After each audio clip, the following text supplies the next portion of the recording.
حضرت عمر فاروق رضی اللہ تعالیٰ عنہ بدر کے میدان میں جب نکلے نا بدر میں، تو حضرت عمر سے حضور نے تجویز مانگی، فرمایا صف بندی کیسے کریں، کس طرح لڑنا ہے؟ جناب عمر فاروق رضی اللہ تعالیٰ عنہ کہنے لگے حضور یہ جتنے آئے ہیں نا کافر لڑنے، یہ کسی کا کوئی چچا لگتا ہے، کسی کا کوئی ماموں لگتا ہے، کسی کا بھائی ہے، کسی کا بیٹا ہے، تو محبوبہ صف بندی کی کیا ضرورت ہے؟ جو میرے رشتہ دار ہے میرے حوالے کریں، میں گردنیں کاٹ کے آپ کو دیتا ہوں، جو ابو بکر کے رشتہ دار ہے وہ ابو بکر کے حوالے کرے، وہ گردن کاٹ کے دے، جو علی کا کچھ لگتا ہے وہ علی کے حوالے کرے۔ ہم دنیا کو بتائیں گے کہ اشداء علی الکفار، اشداء علی، اس کے لیے ہمارے پاس سختی ہے، کوئی نرمی، وہ ہمارا سگا بھی ہو تو اس کے حق میں کوئی نرمی۔ حضرت عمر نے اپنے سگے ماموں کی گردن کاٹی بدر کے دن، سگے ماموں کی۔ حضرت ابو عبیدہ بن جراح، سنو، اسلام امن کا درس دیتا ہے، محبت کا درس دیتا ہے، بھائی اسلام ہی تو امن کا درس دیتا ہے، پر جڑی بوٹی کاٹنا بد امنی نہیں ہوتا، ظالم کا ہاتھ پکڑنا بد امنی، اور امن والے اور ہوتے ہیں بزدل، ان دونوں میں فرق ہوتا ہے۔ امن والا بننے کا کہا گیا ہے، بزدل بننے کا کہا۔ میرے نبی پاک نے جو بدر میں تلوار اٹھائی تھی، زرہ پہنی تھی، حضور علیہ السلام نے لوہے کی جیکٹ پہنی تھی، تو وہ بھی میرے رسول پاک نے امن کے لیے ہی پہنی تھی۔ میرے نبی پاک صلی اللہ علیہ وسلم نے احد کے دن جو ہتھیار اٹھائے تھے تو وہ بھی امن کے لیے اٹھائے تھے، وہ بھی امن کے لیے حضور نے ہتھیار اٹھایا تھا۔ ہتھیار اٹھانا بد امنی کی علامت نہیں ہوتا میرے بھائی، یاد رکھ۔ حضرت ابو عبیدہ بن جراح نے میدان بدر کے اندر جب جنگ کا تبل پھجا، حالات بگڑے، جناب ابو عبیدہ بن جراح کہتے ہیں تاریخ نے ایک عجیب موڑ پہ مجھے لا کے کھڑا کیا۔ آپ فرماتے ہیں میرے لیے اللہ نے جو آزمائش رکھی وہ سب سے بڑی رکھی۔ فرمانے لگے جب میں میدان میں نکلا تو کافروں نے میرے سامنے جس کو لا کے کھڑا کیا وہ میرا سگا باپ تھا۔ اور فرماتے ہیں اب مشکل بن گئی، عشق تیاگ دوویں ایک برابر، تے عشق دا سیک ودھیرا، اگ تے ساڑے ککھ تے کانے، تے عشق ساڑے تن میرا، تے اگ دا دارو می تے پانی، کوئی دسے ہیں عشق دا دارو کیڑا، بلے شاہ تھے کچھ بھی نہیں بچدا جتھے عشق ہوراں دا ڈیرا۔ فرمانے لگے اب میرے لیے سامنے باپ، ادھر بیٹا۔ اب فرماتے ہیں دو رستے تھے، باپ بچاؤں یا رسول اللہ کا دین بچاؤں۔ ایک منٹ تھا فیصلہ کرنے کے لیے کہ ابا بچے گا یا دین بچے گا، کفر بچے گا یا اسلام بچے گا۔ فرماتے ہیں میں نے منٹ پورا نہیں سوچا، میں نے تلوار اٹھائی، باپ کی گردن کاٹ کے گرائی اور رسول اللہ کا دین بچا لیا۔ باپ کی گردن کٹ کے گری اور نبی پاک کا دین بچ گیا، بچا لیا رسول اللہ کا دین۔ حضرت عمر نے ماموں کو مارا۔ حضرت مصعب ابن عمیر کہتے ہیں تاریخ مجھے بھی لا کے کھڑا کرتی ہے بدر کے میدان میں، تو کفر کا لبادہ اوڑھ کے جب سامنے آیا تو وہ میرا سگا بھائی تھا، سگا بھائی۔ ہزاروں قومیں وجود میں آئیں دہر میں خشک و تر کے رشتے سے، پر ہم نے بنیاد دوستی رکھی یاد خیر البشر کے رشتے سے۔ سگا بھائی کفر کا نمائندہ بن کے سامنے کھڑا ہوا۔ مجھے اکٹھے کھیلنا بھی یاد تھا، مجھے ایک برتن میں روٹی کھانا بھی یاد تھا، ایک ماں سے لوریاں سننا بھی یاد تھا۔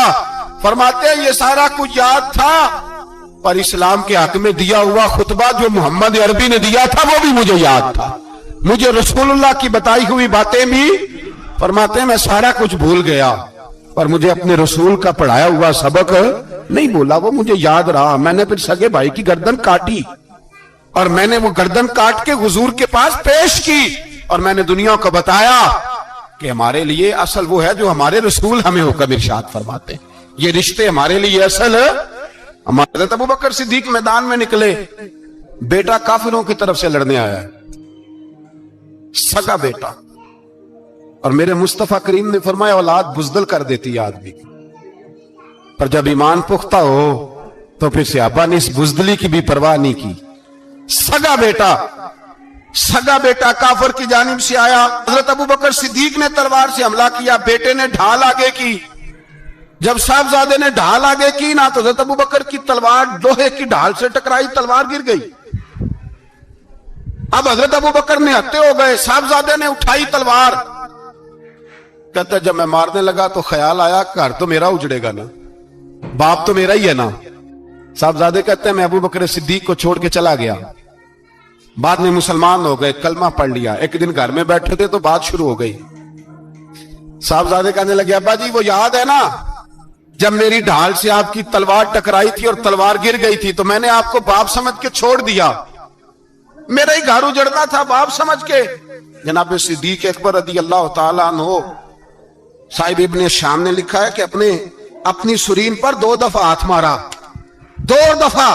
کہنے لگے بیٹے تو اس وقت کافر تھا, تو نے مجھے چھوڑ دیا. میں جب واپس پلٹا تھا نا اسی دن اسی لمحے تو میرے دل میں خیال تھا کہ بیٹے نے تو چھوڑ دیا ہے, لیکن اگر بیٹا یوں میری تلوار کے نیچے آتا میں بیٹا سمجھ کے معاف نہ کرتا, کفر کا نمائندہ سمجھ کے قتل کر دیتا. اس لیے کہ میری نظر میں اگر کوئی اہمیت ہے تو رسول اللہ کے فرمان کی اہمیت ہے. باپ بیٹے اولاد کی کوئی اہمیت ہے؟ اشداء علی الکفار, کافر سے نفرت ہی نہیں ہوتی. حضرت عمر فاروق رضی اللہ, مجھے پلٹ پلٹ کے یاد آتے ہیں سیدنا فاروق اعظم. حضرت فاروق اعظم رضی اللہ تعالیٰ عنہ سے عیسائی بادشاہ نے کہا میں ملنا چاہتا ہوں. آپ فرمانے لگے ٹائم نہیں, جو تجھے ملنا ہے وہ مدینے کے غریبوں کو نہ ملوں گا, وہ رسول اللہ کے نوکروں کو نہیں ملوں گا, تجھے مل کے کیا کرنا ہے؟ میں انہیں ملوں گا جن کے لبوں پہ رسول اللہ کا درود جاری ہے, جو مصطفیٰ سے پیار کرتے ہیں. مجھے تجھ سے ملنے کی کوئی ضرورت ہے؟ ہمارے ہاں وہ نفرت نہیں کفر کے لیے جو مسلمان کے دل میں ہونی چاہیے. میرے رسول پاک سید عالم نور مجسم صلی اللہ علیہ وسلم نے جو لوگ تیار فرمائے. نیند تو نہیں آ رہی آپ حضرات سے؟ ایک وہ منظر تھا حضرت عمر نے جب اپنے سگے ماموں کو لتاڑا, جناب ابو عبیدہ بن جراح نے باپ کو قتل کیا, مصعب ابن عمیر نے بھائی کو قتل کیا. ایک وہ منظر تھا. ایک وہ منظر تھا جب مسلمان مکے سے مدینے آئے, مدینہ طیبہ پہنچے تو مصطفیٰ کریم نے فرمایا یہ تمہارے بھائی ہیں, بس بات ختم ہو گئی. یہ تمہارے, میں اتنی سی بات ہے, یہ تمہارے, اس سے زیادہ نہیں. کوئی لمبا خطبہ نہیں نبی پاک نے دیا. فرمایا یہ تمہارے, اپنے بھائیوں کی مدد کرو. حد ہو گئی مدد کرنے کی. بھائی کا بازو پکڑا, گھر لے گئے. کہنے لگے یہ 15 کلے میرے ہیں, 6 جو تمہیں پسند آتے ہیں رکھ لو, تمہارے ہو گئے. گھر کا سامان بستر رضائیاں تک نکال کے دروازے کے اندر رکھے. بھائی سے کہا یار جو تجھے اچھا لگتا ہے رکھ لے, آدھا تیرا آدھا میرا. یہاں تک ایک وہ موقع جب اشداء علی الکفار, ایک یہ موقع رحماء بینہم. صحابہ کرام علیہم رضوان میں سے کسی کے پاس 2 باغ تھے, ایک میں کھجوریں زیادہ پکی ایک میں کم پکی. جب وہ اپنے بھائی کو دینے لگا تو اس نے کہا تجھے رسول اللہ نے میرا بھائی بنایا ہے, تجھے وہ والا باغ دوں گا جس کی کھجوریں زیادہ پکی ہوئی ہیں, وہ والا باغ دوں گا, کھجوریں زیادہ پکی ہوئی. اور یار تاریخ عالم نے یہ نظارہ نہیں دیکھا کہ وہاں سے ایک شخص آیا غریب ہے رشتہ نہیں ملتا. یہاں ایک شخص نے کیا کیا, اس کو اپنے خاندان سے اپنے گھر سے رشتہ بھی دیا. کہا بھائی ہے, اس کو یہاں پسانا ہے, رکھنا ہے, لانا ہے. کوئی تہذیب کا ٹکراؤ نہیں ہوا, کوئی ان لوگوں کے آپس میں جھگڑے نہیں ہوئے, کوئی نہیں کہا کہ یہ مہاجر ہے یہ انصار ہے, کوئی کسی جگہ نہیں کہا تمہارا کھانا پینا رہنا سہنا الگ ہے, کوئی کسی جگہ بحث نہیں ہوئی, آدھا بانٹ کے دیا. اور پھر بھائی چارے کا حال یہ تھا کہ تبوک کے بعد جب بڑا مال آیا نا مسلمانوں کے پاس, ڈھیر لگ گئے, بحرین سے مال آیا تو ڈھیروں لگ گئے. تو رسول پاک صلی اللہ علیہ وسلم نے انصار مدینہ کو بلایا, مدینے والوں کو. فرمایا تم نے بڑا احسار کیا تھا اپنے بھائیوں پر, تم نے اپنی آدھی جائیدادیں دے دی تھی, تم نے رحماء بینہم کا پورا مظاہرہ عملاً کر کے دکھایا. اب مال آ گیا ہے, 2 آپشن میں تمہیں دیتا ہوں, 2 قسم کی ترجیحات, ایک چیز قبول کر لو. کہ یا رسول اللہ صلی اللہ علیہ وسلم حکم فرمائیے. فرمایا یہاں تو جو مال تم نے اپنے مہاجر بھائیوں کو دیا ہے وہ واپس لے لو, وہ تم واپس لے لو, اور یہ جو مال آیا یہ میں ان میں بانٹ دیتا ہوں. یا اس طرح کرو کہ میں یہ مال تمہارے درمیان آپس میں آدھا بانٹ دیتا ہوں, یا تمہیں کچھ فیصد زیادہ دے دیتے ہیں انہیں کم دے دیتے ہیں. بات ہو رہی تھی, انصار چپ تھے. حضور نے فرمایا بولتے کیوں نہیں, پتہ محبوب کو بھی ہے کہ یہ بولیں گے تو مجھے بھی ٹھنڈ پڑے گی اور قیامت تک ساری امت کو سکون ملے گا. فرمایا بولو. تو انصار مدینہ بولے تو رو کے بولے, کہا محبوبہ ہم نے مال کیا کرنا ہے, ہمارے پاس رسول پاک جو موجود ہے. یا رسول اللہ ہم نے کیا کرنا ہے مال کا, حضور جو اب آیا یہ بھی سارا انہیں دے دیں, جو ہم نے دیا تھا انہیں وہ بھی ان کے پاس رہنے دیں, اور یا رسول اللہ جو بعد میں آئے وہ بھی انہیں دے دیں. ہماری شرط یہ ہے کہ ہمارے درمیان اللہ کے رسول موجود رہنے چاہیے, محبوب ہمارے درمیان رہیں, مال و دولت کی ہمیں ضرورت